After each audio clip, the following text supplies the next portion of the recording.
So yeah, we were talking about like how they can, the elites or whatever, people who control the media, the banks and stuff.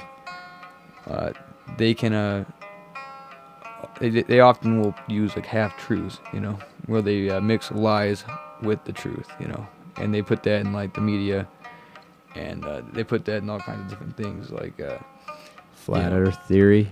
Yeah, I mean, yeah, they have it's the to flat make Earth you society. sound crazy. Yeah, there's flat Society. There's a psyop, version of that basically. Yeah. But like drugs and stuff, they'll say they're really good, like a lot of the time, like they use people like Terrence McKenna and stuff, Yeah. to push all these drugs, mushrooms and stuff like psychedelics, and I guess people, just thinking that all those kind of things are just okay to do, and like you become enlightened and stuff by certain things, or certain things are just like good to practice and stuff, or it's harmless or whatever. But these things are pretty harmful a lot of the time. If you're talking like on like a spiritual level, like because like drugs and stuff, like that kind of leads to like possession or being influenced by demons. Yeah. Well, and they'll even say that if you smoke weed or like any, I think it's weed, that it blocks hypnosis, or getting hypnotized. So maybe that's the opposite. It's possible. That's the lie. But is, hey, if you smoke weed, you won't get hypnotized, or you're less able to get possessed. No, it's the opposite. You're gonna get possessed. You're gonna get hypnotized. Yeah. It's like putting smoke on the bees. Exactly. So yeah, I mean, it's like you gotta be careful with what you're taking in, like as far as like media and stuff goes, and all the different things, because a lot of the time it's deceiving you on some level. There's something going on in the show or whatever that's like there might be some truth in it, but it's like taking down a different rabbit hole that doesn't make any sense and doesn't go anywhere, and you just get lost in these other things, things like QAnon and stuff. These are like psyops, and so there's a lot of those different types of things going on, and well, it's all just smoke and mirrors.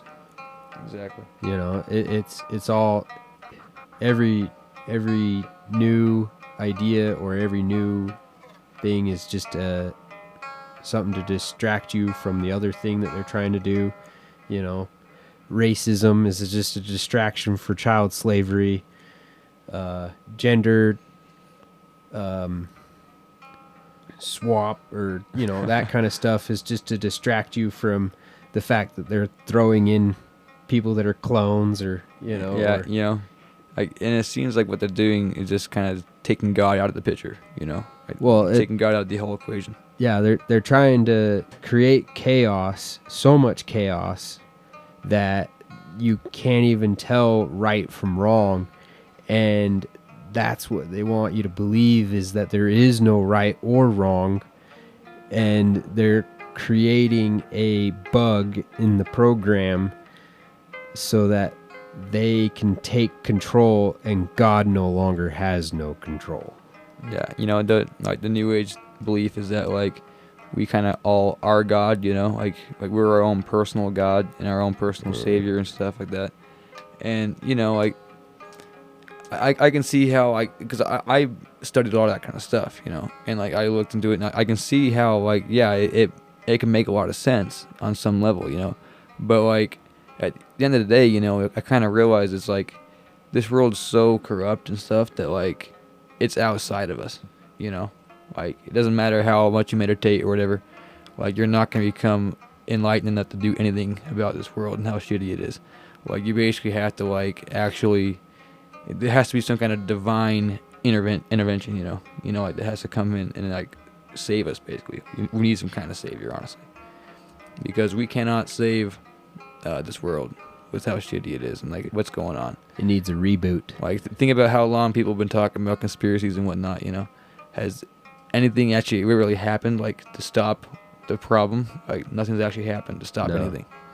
I mean, just look at the Dark Ages. That's a whole blacked out area of our history that nobody knows what happens. Yeah. You know, and history repeats itself as much as we don't want it to, or as much as we say, learn your history, otherwise it's bound to repeat itself. You know, it's been repeating itself. You can look at it as, you know,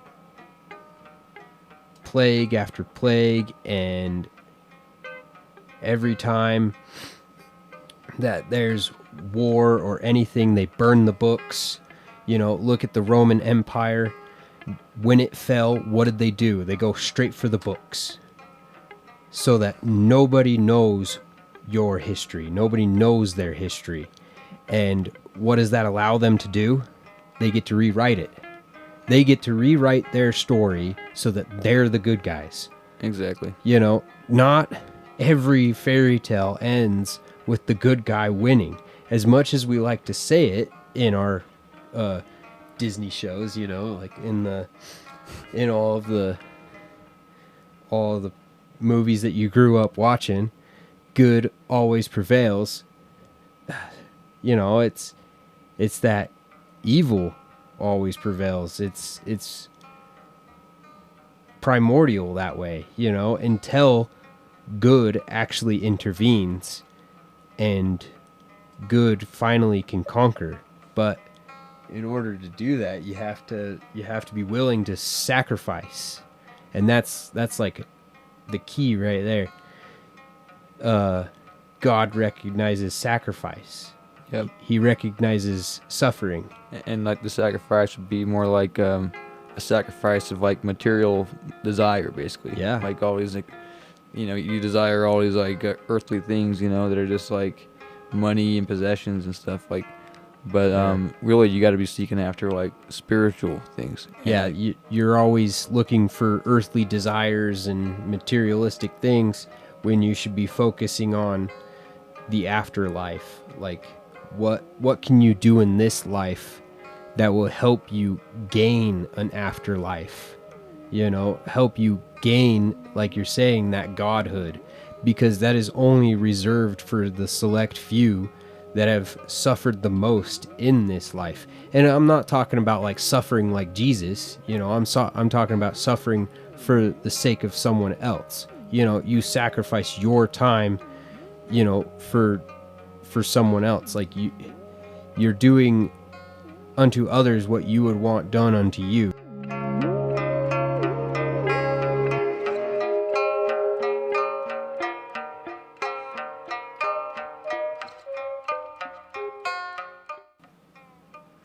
But on top of like you know, taking God out of the picture of a lot of different things, you know, they're also like trying to poison us and stuff. And they're putting like weird, you know, like who knows that they got like these days like nanoparticles and whatnot, you know, like black goo, you know, you've heard about that kind of stuff where it's just like John dies in the end.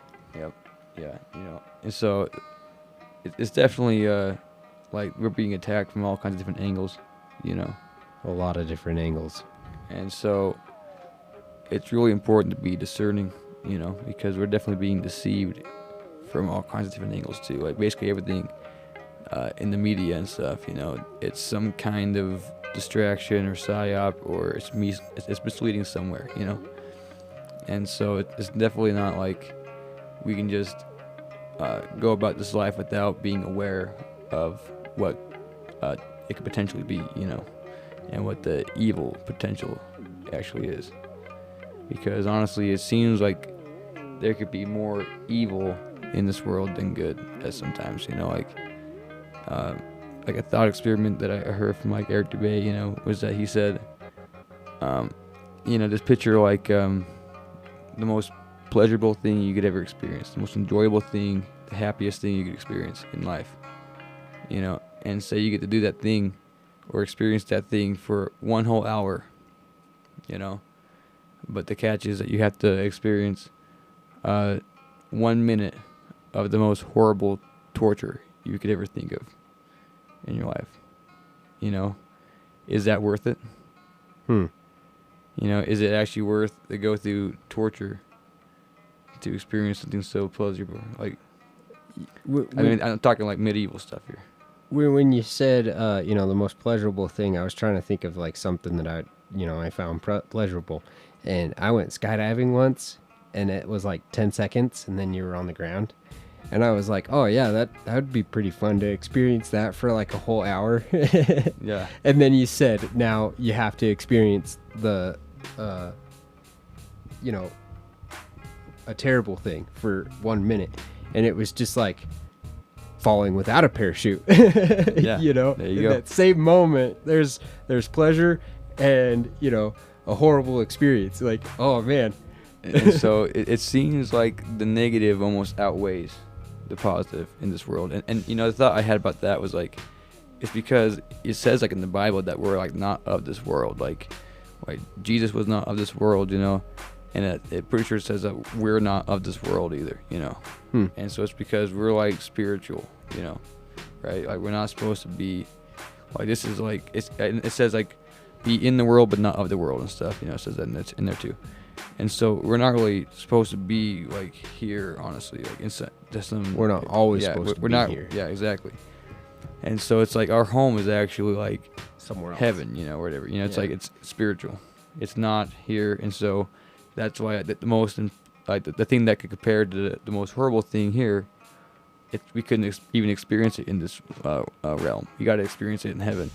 Huh. We could experience the joy that's worth it in heaven, but you can't experience that here. Oh, because all this world is supposed to be is suffering.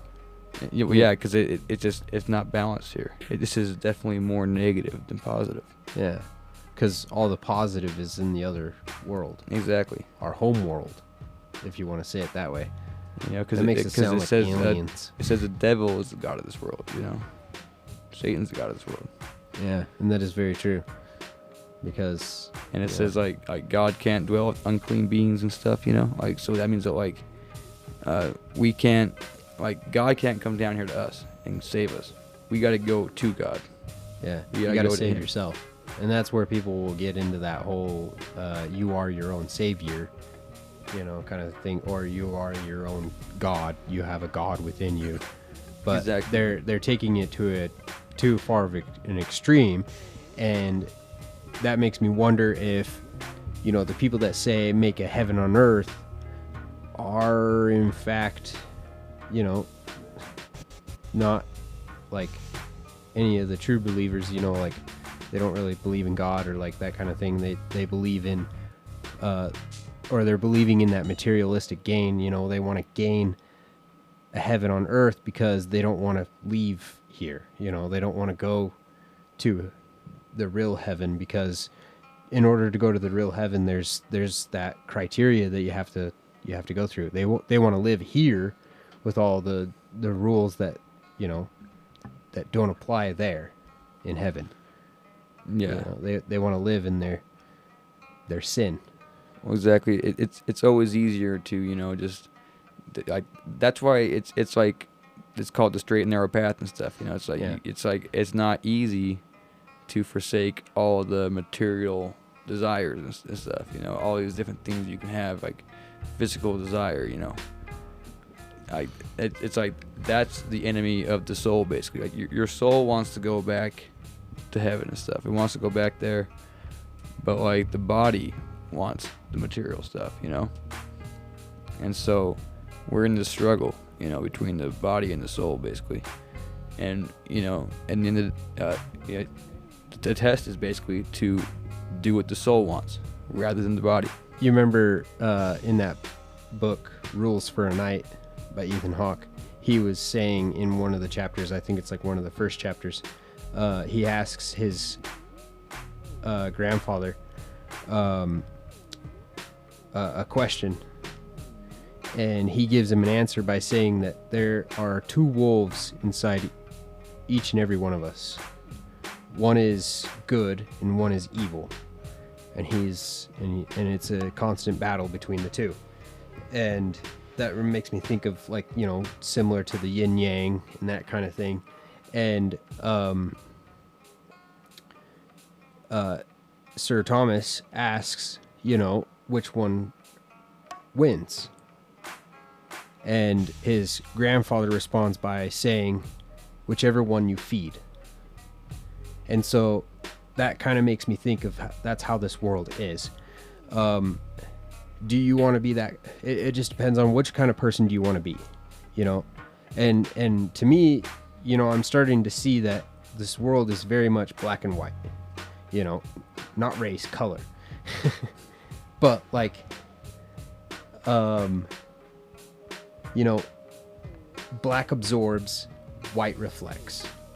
Yep. You want to be like the white, selfless, Yep. not like black, which it absorbs.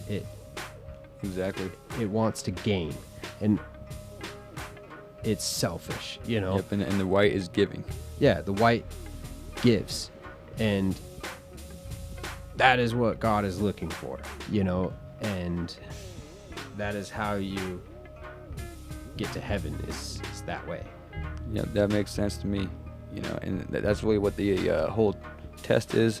That's the whole point of life, really, is to like return to the source, return to God. That's the point.